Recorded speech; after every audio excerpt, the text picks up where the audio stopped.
alpha particle is deflected by the electric field as well as magnetic field. One atomic mass unit or the atomic mass unit is considered to be the measuring component of the nuclear mass. Pair production means producing your electron as well as positron. Number of protons which is present in that component, that means the proton which is present in the nucleus.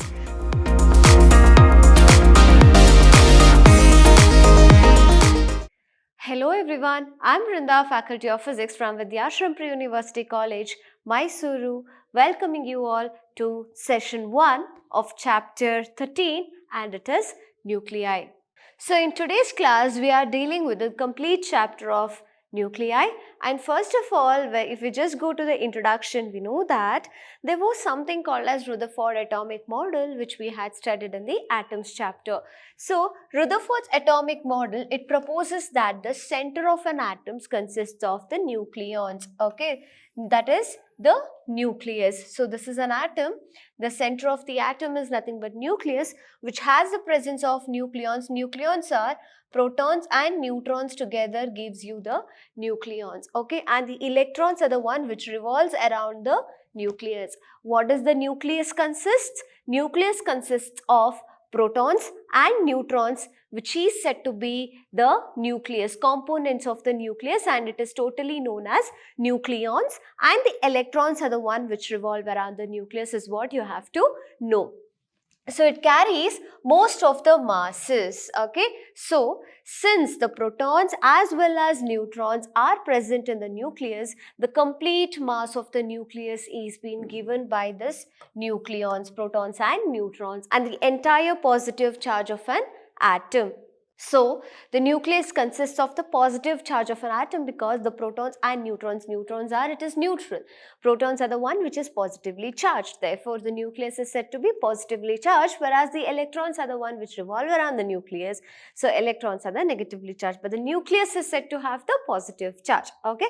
So this is all about the introductory part. What you are studying is all about this part. We are studying protons and neutrons, something which deals with protons, neutrons as well as electrons. So now, coming to the topic, so here we have mass number. Mass number is given as A. Usually the element symbol is given the radioactive substance. The complete concept, this nuclei concept, we study about the radioactive materials and radioactive substance. So here we have got an element. Element has got your mass number and atomic number. It is A to Z. You can remember like that. X is the element and it is from A to Z. A means it is mass number. Z means it is atomic number. So first of all, we are dealing with mass number. What is meant by a mass number? Mass number. Mass means, I told you in the previous slide, it was like the mass of the nucleus is due to the nucleons, where you have protons and neutrons, right? So that's what we call here as mass number. Mass number here is nothing but total number of protons and neutrons is said to be the mass number. Okay, so you can even have an example as uranium-238. This is the total number of protons and neutrons which is present in uranium component. That's all about the mass number. So you have to have the knowledge of this mass number. It can be asked in MCQs also. Okay, next is we have got atomic number. Atomic number means, I told you, this is the elemental X, A to Z you have got. So now here you have got the atomic number Z, which means to say we have to define this Z. What is the atomic number? Atomic number is nothing but the number of protons which is present in that component. Number of protons which is present in that component, that means the proton which is present in the nucleus. So you can give it as total number of protons present in the nucleus gives you atomic number of that element. So example, uranium. So 238 is the mass number and 92 is the atomic number. So 92 is the number of protons which is present in the nucleus in case of uranium, and 238 is the mass number. So we need neutrons. Out of the total, if we just minus the protons, then you will get number of neutrons. That is, out of the protons and neutrons, protons plus neutrons minus protons. So it is protons plus neutrons minus proton, this goes. So what is that number we have? Number of neutrons is present over there. Is that clear? So now you have got isotopes, isobars, isotones, isomers as well as mirror nuclei. We have to give the concept of this. So here isotopes. Isotope means you can, in short, you can just remember tope means top. Isotopes are the one which has got same atomic number but different mass number, where exactly the mass arises. In case of isotopes, we have got X is the element, it has got A and Z. So isotope, tope means top, the mass number keeps on changing. Different mass number but same atomic number. The element which has got same atomic number but different mass number is said to be isotopes. Okay. So you can give an example as 1H1 and 1H2. So it has got same atomic number but different mass number for proton as well as deuteron. Okay, so next we are going to isobars. Bars means, just consider this B. B means base. The below one is getting changed. That means to say you have the element in this manner and your mass number is A, atomic number is Z. So what is that example you can give for this? That is AX, A as well as Z. So here the base B changes, the base changes in the sense you have got same mass number but different atomic number. It has got same mass number but different atomic number in this case. And the example what you can give is 1H3, 2He, 2He3. So this is the component. Hydrogen and helium, two are different components but atomic number changes but the mass number remains the same. That is all about your example for isobars. Hope it's clear for you. Okay. Next is isotones. In case of isotones, here it's nothing but same number of neutrons when it is calculated. Same number of neutrons you will get when it is taken. So the example for this isotones can be, again you can give the same example but with different mass number, that is triton 1H3, and it is 2He, this becomes 4. So when you calculate 3 minus 1, what is 3 minus 1? It is 2. Similarly, what is 4 minus 2? It is 2. So you have got same number of neutrons in these two cases in that example. So same number of neutrons represents isotones. Remember students, isotopes, isobars, isotones are the very important concept in case of your MCQs. Okay. So next you have got isomers. Isomers are the one which has got same atomic number, same mass number, but it differs with the internal structure of the internal energy. Okay. So internal atomic structure you can tell. So isomers are the one which have same mass number and same atomic number, but it differs in internal structural arrangement, internal structure, atomic structure it is. Okay, so that is of isomers. Next you are going to mirror nuclei. In case of mirror nuclei, it is said that when you just go and stand in front of mirror, your right hand seem to be like your left hand and your left hand seem to be like your right hand, right? So that is all about this mirror nuclei. Same as that of how you put yourself right in front of the mirror, same way nuclei also has got certain events which is occurring in the nuclei.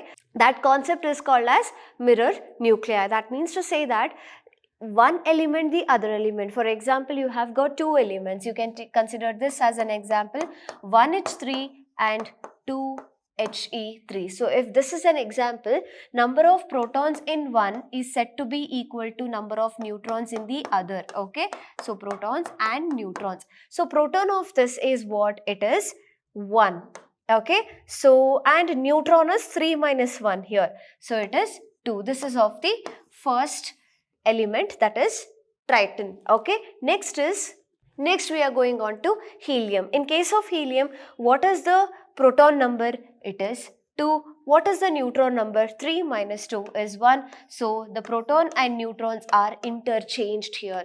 So that's what we actually, if suppose this is the mirror, so now you can see the mirror response. Okay, the neutron is said to be, it seemed to be like a proton, that is your right hand seemed to be like your left hand in the mirror, and left hand seemed to be like a right hand in the mirror. That is all about your mirror nuclei. So I hope you are clear with isotopes, isobars, isotones, isomers, as well as mirror nuclei. Is a very important concept in case of your MCQs, exam point of view. This is you will have to understand what is meant by all these definitions. Okay, so next we have got the size of the nucleus. Size of the nucleus is, we need to know if this is an atom, what is its size, that is the size of the nucleus, the minimum size of the nucleus. For that, we consider the volume of the nucleus is directly proportional to mass number.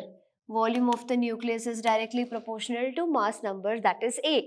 Mass number in the sense where exactly the mass of an atom lies. It lies, the majority of the mass lies in the center, that is in the nucleus, because the protons as well as the neutrons are concentrated at the center, right? So we can just consider this as V. Since we know the volume of a sphere is said to be 4 by 3 pi r cube, substituting for the above one, 4 by 3 pi r cube proportional to the mass number A. We need to know the radius as well as the mass number relation. So we just leave the constants aside and just take r cube proportional to A. So r cube is equal to, removing proportionality constant, you get r naught into A. So this is the proportionality constant, which is called as a parameter, nuclear radii parameter.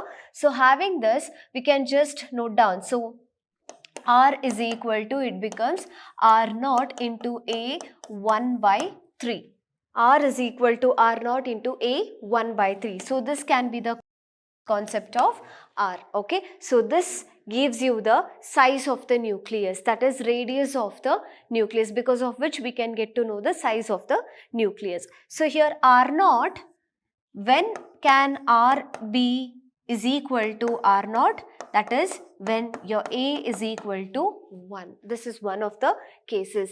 Radius becomes is equal to R naught when the mass number is said to be 1, and that happens in case of the proton nucleus. Okay, so now here, what is the minimum value of R naught is equal to 1.3 into 10 to the power of minus 15.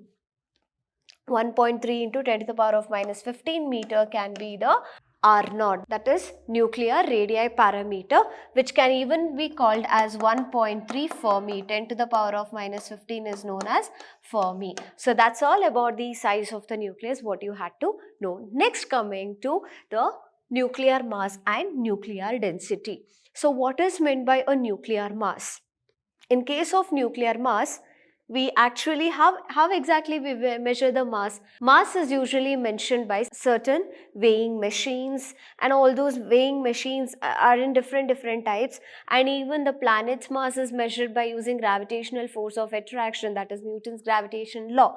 All these concepts we had studied. But what about the minute particles? How are we supposed to measure the minute particles, which is actually something which is related to quantum? That is all due to the nuclear mass concept. That is, how you define the nuclear mass? That is, actually we are using atomic mass unit in order to measure the nuclear mass. So how do you define it? So one atomic mass unit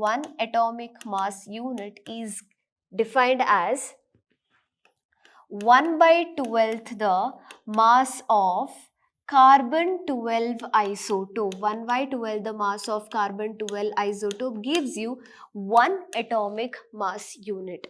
1 by 12th the mass of carbon 12 isotope gives you what? 1 atomic mass unit. That 1 atomic mass unit or the atomic mass unit is considered to be the measuring component of the nuclear mass, the one which is of very smaller size. Okay, so that is all about your nuclear mass. So now we all know that there is an Avogadro number, whose Avogadro number is given as 6.022 into 10 to the power of 23. So this is the Avogadro number. So now we have to calculate the Avogadro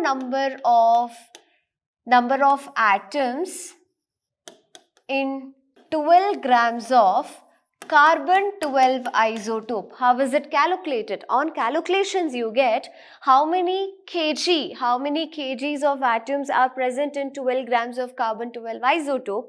Of this, Avogadro number is nothing but 1.66 into 10 to the power of minus 27. The SI unit is nothing but kg. So this is the mass of Avogadro number of atoms which is present in 12 grams of carbon 12 isotope. So that is all about your nuclear mass. Next, coming to nuclear density, we know that nuclear density is calculated as, we know density is equal to mass by volume.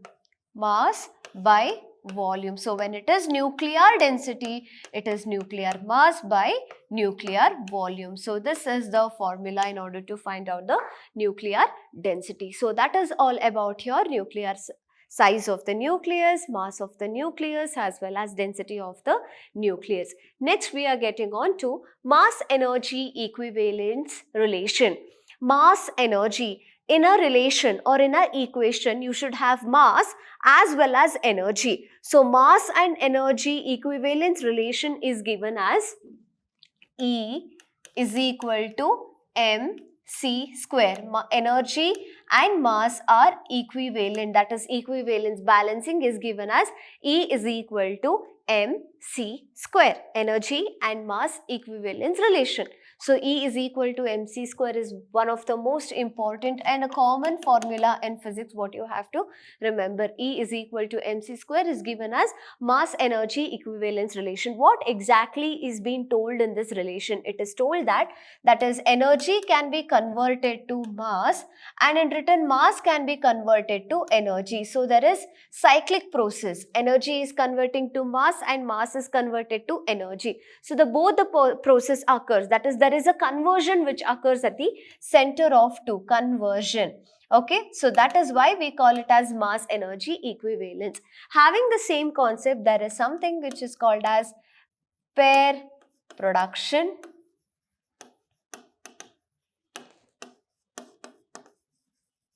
pair annihilation and fission reactions. Okay, so pair production and pair annihilation. Pair you're producing and pair you're annihilating, that is mean you're splitting up, right? So in case of pair production, it is nothing but you have got two types of, that is pairs. Pair means something which is with two. So there is electron and the antiparticle of an electron is called as positron. Okay, so electron is negatively charged and the antiparticle of this electron is said to be positron. Okay, so now it is like pair production. Pair production means producing your electron as well as positron. So there is a neutrons which goes and bombards, that is neutrons are the high energy particles or the gamma radiations, high energy particles. So there is a energy over here. The energy which is present goes and bombards with the heavy nucleus, and on bombarding with the heavy nucleus you have got splitting up of the particles into your electrons as well as positrons. So that is all about your pair production. When we are getting into pair annihilation, annihilating or the breaking or cutting down. So when that is the case, when an electron, that is annihilating in the sense you are splitting up of the you're annihilating or breaking down the electron and positron. So whenever the particle as well as its antiparticle come together and it bombards, what happened to it? So it breaks down, it destroys. When it destroys, there is an enormous amount of energy which is released here. So energy is released here. So here first mass comes closer to each other and it destroys itself by releasing energy. So mass is converted to energy. Here energy is converted to the mass. That means the energy, high energy particles or the energy reactions, it comes and hits the heavy nucleus by splitting up of the components to your electron as well as positron. So that is the concept here. And what is meant by fission? Fission means, you know very clearly, that is breaking down of a heavy nucleus into smaller components is called as a fission. And in case of fission also, there is enormous amount of energy which is released. That can also be an example for your mass and energy conversion, mass to energy. So there are mass to energy conversion, two components, that is one is fission and pair annihilation. So one is pair production, that means to say that it is the energy is getting converted to mass over there. Okay, so that is all about your mass energy equivalence relation which you have to understand. So next we are getting on to the nuclear binding energy and binding energy curve. So in case of nuclear binding energy, we just check out like how the components are bound together, very tightly held. Okay, in order to know the nuclear binding energy, we need to have a concept called as, we are getting into mass defect. So first let us check what is meant by a mass defect. Mass defect is given as delta M. So this is said to be the mass defect. So it is delta M is equal to, the mass is due to the sum of two components, and those are two. What are the two components? One is your mass of the protons and another one is mass of the neutrons. So how exactly mass of the protons and mass of the neutrons go? Mass of the protons is nothing but your Z. Mass of the neutron is nothing but your A minus Z. Out of A, you have to minus the proton number and you will get your M, that is neutron. So the component which actually gives you the number of neutrons to the mass of the neutron. Okay, both you will have to have a product. Okay, so it's a sum of constituent nucleons is said to be the delta M, that is the mass defect, the defect in the mass. Okay, so what happens at the initial as well as the final stage? The mass reduces or mass increases, that is what it gives the mass defect gives. Okay, so next, having this concept, what is nuclear binding energy? Nuclear binding energy is the minimum energy which is required, minimum energy which is required by the nucleus to split itself to a components. Okay, split itself to certain components. That is called as nuclear binding energy, because it will be very tightly bound. Okay, it is very tightly bound, and the minimum energy has to be supplied to the nucleus so that it has to split. That minimum energy which splits the binding energy is called as minimum energy which is required by the nucleus to split up into different components is called as nuclear binding energy. And when you go with the binding energy curve, we have the binding energy curve per nucleon given here. Binding energy per nucleon with respect to the mass number towards x-axis, and here y-axis we have binding energy. So binding energy curve comes out to be in this manner. So this is helium, carbon, oxygen, and here somewhere you'll be getting iron and the uranium over here. It decreases. Okay, so for the lighter nuclei as well as the heavier nuclei, the binding energy curve is less. Okay, the binding energy is very less. In case of the heavier nuclei, here the binding energy is less and the specific binding energy also is less. When you just, what is specific binding energy? Is nothing but binding energy per mass number. Okay, so here you have got your binding energy, which is very less. Specific binding energy also will be less over here. Similarly, in case of the lighter nuclei also, when the binding energy is less, you can say that the specific binding energy is also less, because that has got the proportionality concept. Okay, so uranium as well as helium over here has got less binding energy as well as the specific binding energy. So in case of the heavier nucleus, when the specific binding energy is very less, then you can say that it undergoes fission reaction to give the nuclei. This undergoes fission reaction to give split into nuclei, and the lighter nuclei, it undergoes fusion reaction to form nucleus. So here you have two reactions, fusion reaction and fission reaction. So those two are the two components what you get in the binding energy curve. But in case of this iron and all, the middle elements and all, you have got binding energy curve which is too very high. So that is the concept of this binding energy curve, and you need to know the features like this. For lighter nuclei, the binding energy curve is less. For the heavier nuclei, binding energy curve is more. For the mid elements, the binding energy curve is highest. Okay, it is more. Okay, and in case of lighter nuclei, when the specific binding energy is less, you can say that it undergoes fission to form nucleus. In case of uranium, when the binding energy curve or specific binding energy is less, you can say that it undergoes fission reaction to produce nuclei. So that is all about this binding energy curve, and we have got the nuclear force. Nuclear force is said to be the one of the force in fundamental forces in nature. Okay, so in fundamental forces in nature, you study gravitational force, weak nuclear force, strong nuclear force, as well as electromagnetic force. These are the four fundamental forces in nature which occurs naturally, right? Out of which nuclear force is one. Nuclear force, here from this concept, the important thing is like you need to know the properties of the nuclear force. So what are the properties of the nuclear force?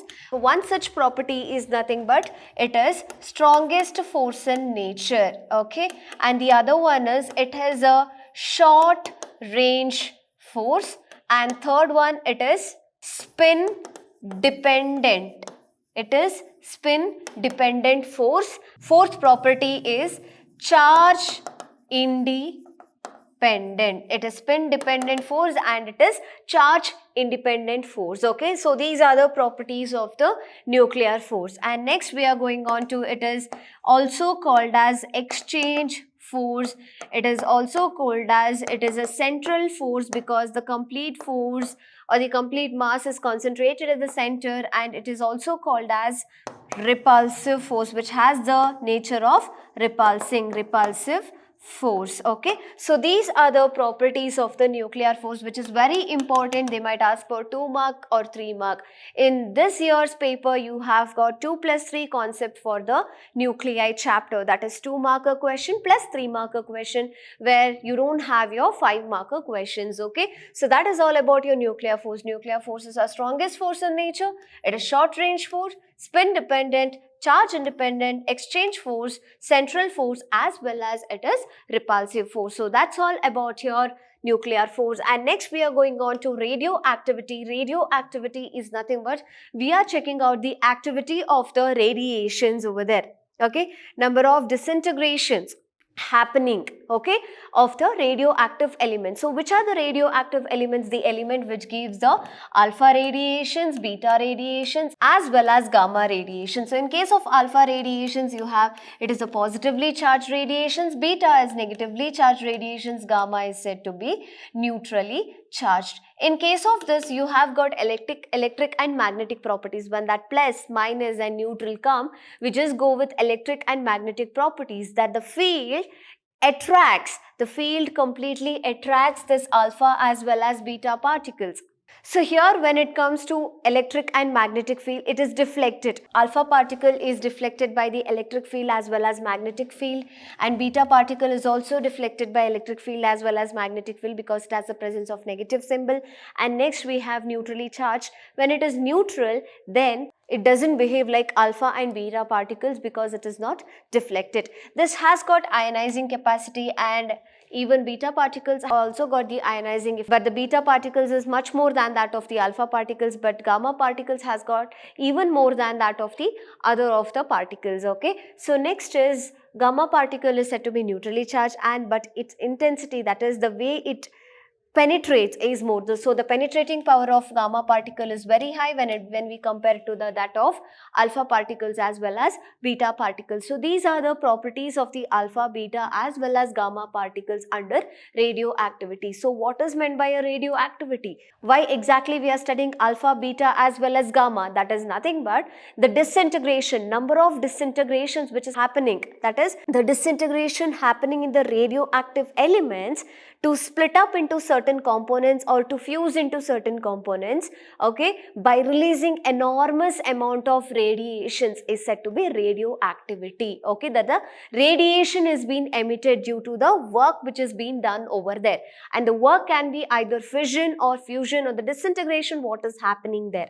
So when that is the case, you have got the radiations which are emitted named as alpha, beta, gamma, alpha positively charged, beta negatively charged, gamma neutrally charged. Since positive and negative components are there in these two of the charges, the electromagnetic effect arises there, but its intensity is very much less than that of the gamma radiations. But gamma radiations are highly intense and it penetrates too much, okay. So that is all about your radioactivity. Next, we are going on to law of radioactive decay. So what does this law states? That the rate of disintegration of a radioactive substance at any time is directly proportional to the number of atoms of that substance present at that instant of time. To give this, I can just represent this in equation so that the definition will be clear to you. The rate of disintegration of a radioactive substance, the rate of disintegration of a radioactive substance, which means to say that it is dN by dt at any instant of time, dt is directly proportional to number of atoms of that substance present at that instant of time, which means to say the number of atoms after changing what is remaining one. So is been given by this. So you can just equate this as dN by n proportional to dt you can go with. So it is dN by n, removing the proportionality constant, you have negative of lambda and dt. Why this negative of lambda has arisen here? Because negative lambda is a decay constant, okay. Here we consider lambda as a decay constant after the disintegration. Why we consider negative? Because it is the change in number of atoms which is present over there with respect to time. There is lessening of the number of atoms which is present in the nucleus once the disintegration is done, or anything like there is change. So due to which there is lambda, okay. So now having this dN by n is equal to minus lambda into dt is the concept. Taking the integration of it. Taking the integration of it, integral of dN by n is equal to minus lambda, you take it out. So integration of dt. So you have got log n is equal to minus lambda. You have got dt is said to be t plus c. Okay. So if at time t, if this is the case, if time t is equal to 0, what happens to n? N has the original or the initial numbers which is called as n naught. Then on writing for this, that is substituting for the above equation, equation 1, we have log n is equal to minus lambda t plus c. Okay, lambda t is said to be 0, n is said to be n naught. So it becomes log n naught is equal to c. Substitute for 1, what is that you are having? Log n is equal to minus lambda t plus log n naught. Equating for the below equation, we have log n minus log n naught is equal to minus lambda t. So now we have log n by n naught is equal to minus lambda t. Taking log towards the other side, n by n naught is equal to e to the power of minus lambda t, and n becomes is equal to n naught into e to the power of minus lambda t. So this is the equation to determine the law of radioactive decay, or radioactive decay law is given by this equation. So this derivation is also very important with the statement. Statement also is very important. So this concept, I hope it's clear to you how exactly the derivation is put forth. And next we are going on to half-life. What is meant by half-life? Half-life is the time during which the half of the original atoms are disintegrated.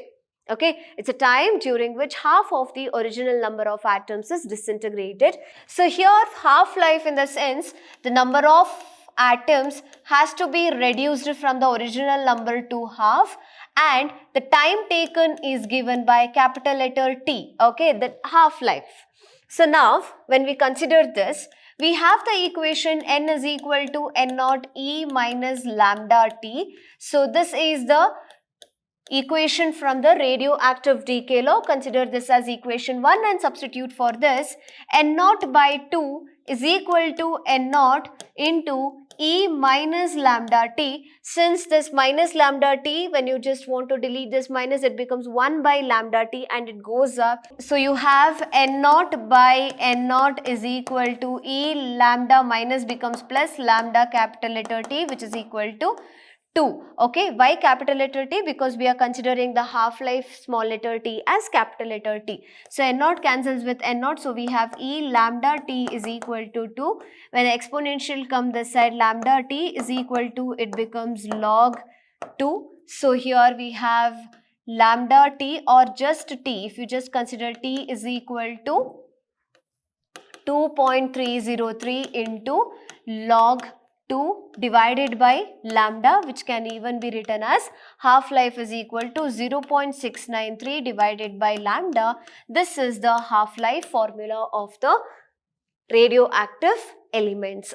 So this is the half-life of a radioactive element equation. So next we are getting on to activity. Activity is nothing but number of disintegration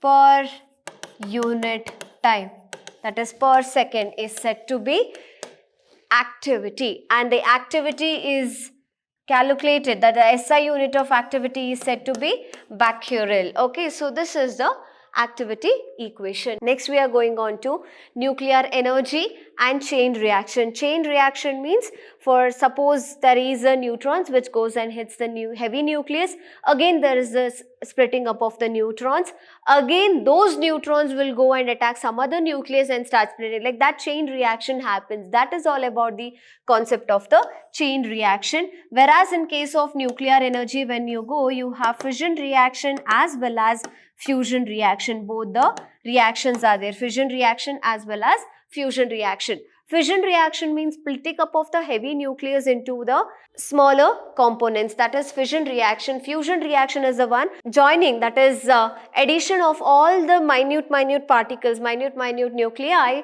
in order to form a heavy nucleus is said to be fusion. Whereas in case of fission, fission is controllable but fusion is uncontrolled, it can't be controlled. So those are the differences between fission reaction as well as fusion reaction. So here we have fission reaction, here we have fusion reaction.